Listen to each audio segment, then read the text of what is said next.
if you're in the same circumstances. And in fact, if I have a moral obligation to defend myself, I believe I also have a moral obligation to defend another person who's in the same circumstance, right? So I don't think that I don't think self-defense trumps the defense of others. And I do, in fact, believe we have a moral obligation to defend ourselves. I never said otherwise. I just believe that our defense of ourselves should not extend to the killing of others. There are other ways to defend oneself and others.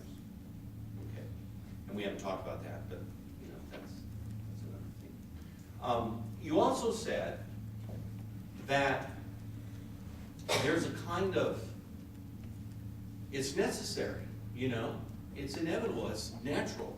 You know, if I'm pushed in a corner, if I'm pushed down, if I, you know, get kicked one more time, if I suffer just enough, if I see my child go through that again, you know, there's just some circumstances where I have a natural, physiological, genetic, biological, evolutionary, you know, my adrenaline pumps, we all know this, we've had enough psychology and sociology and anthropology and everything else to know that we have a very natural inclination to fight. You said, and therefore you said, you implied, therefore isn't that a basis to in fact do so under certain conditions? And my answer to that is no. I understand the natural inclination, I get it. But you know, I think we have a lot of natural inclinations to do a lot of things. And that doesn't mean you should do it. And everyone here can think of such instances, you know. Everyone, unless, you know, you're not real healthy, you have a healthy libido, right? And you see a number of people that you think that would kind of be interesting to have sex with that person, you know, what would that be like? I don't think that's a warrant for doing it. But under these certain conditions, it should. I agree with that. A third claim you made is that history shows us, you said, you know, history shows us that every social advance we've made towards justice and towards better societies and it's just come about through violence. And that's the very reading of history that I began my remarks contending. I just flatly, strongly disagree with that supposition. I do not think history teaches us that at all. Far from it. So those are three remarks to three claims. Just to make a quick comment, because when you think about that situation where you feel like you need to defend yourself, and then again, if there's another like innocent person who's being threatened just like you feel the need to defend them. My sense is that sometimes when you decide to use violence, rather than the result of that being that you defend another like innocent person,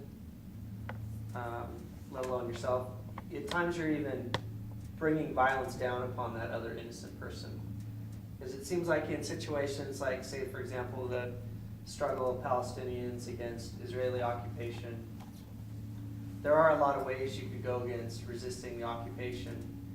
And because some of the factions have many times used a lot of violence in resisting the occupation, you know, which I feel is justified, you know, based on what the Israelis do, I think it's certainly justified to use violence to resist that.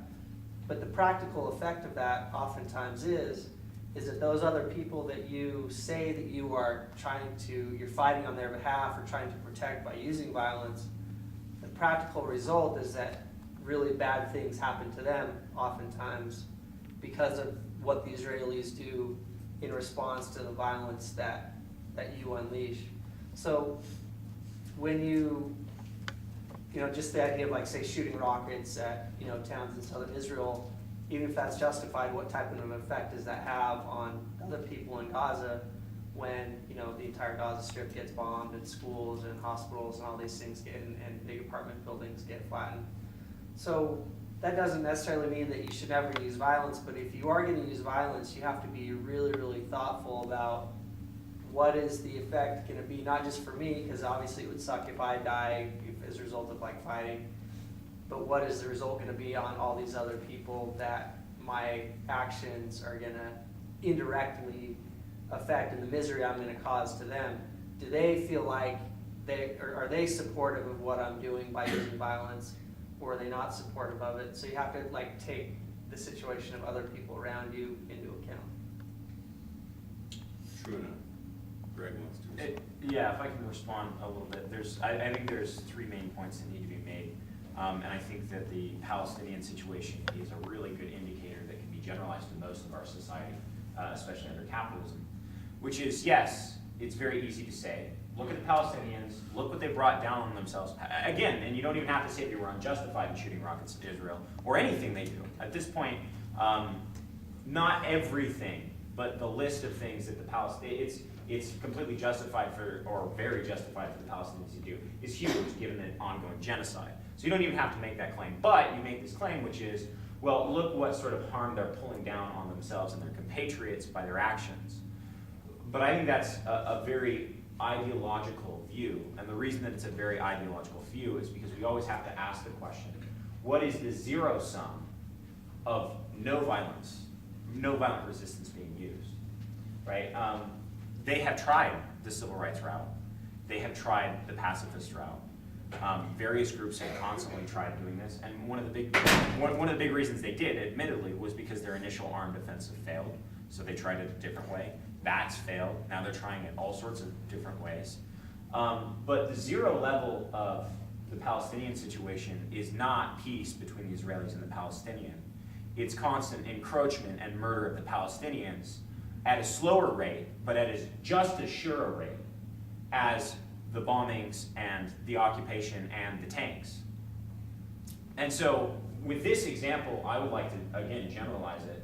I'm not saying it's a universal example for all times in history, but I do think it's a very good example for our current point in history, which is such that to not engage in revolutionary violence as I see it is to exist in this system at a zero-sum level, which means that the Indian Maoists who are being murdered, not Indian Maoists, they didn't start as Maoists, the Indian tribes that are being murdered for bauxite would continue to be murdered for bauxite, just at perhaps a slower rate, but still as short.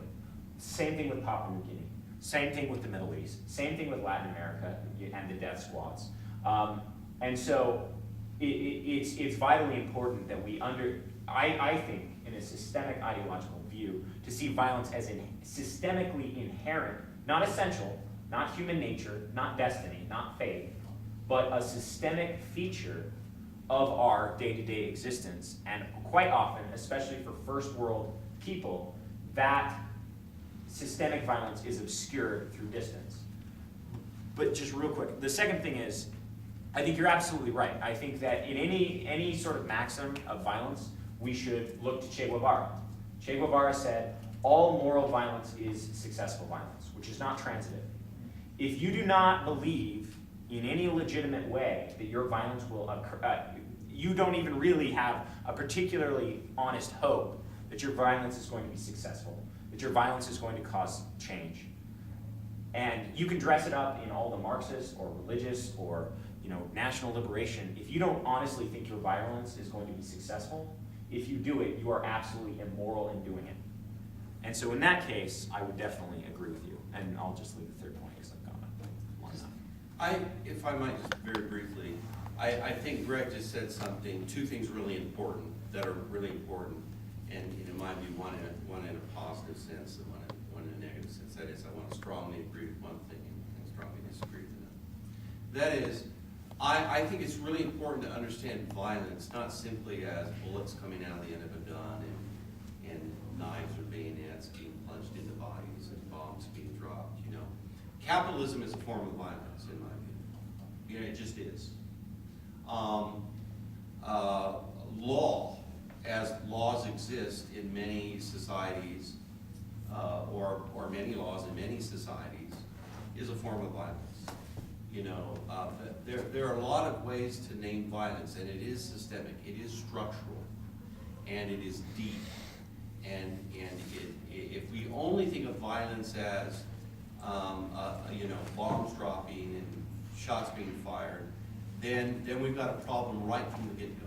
We're not gonna be able to analyze it correctly, and we're not gonna be able to engage it, and we're not gonna be able to defeat it. But, and by the way, I think, and this is probably ironic or paradoxical for you, Greg, but I think the more one understands just that, the more one understands how one can combat and overcome violence nonviolently.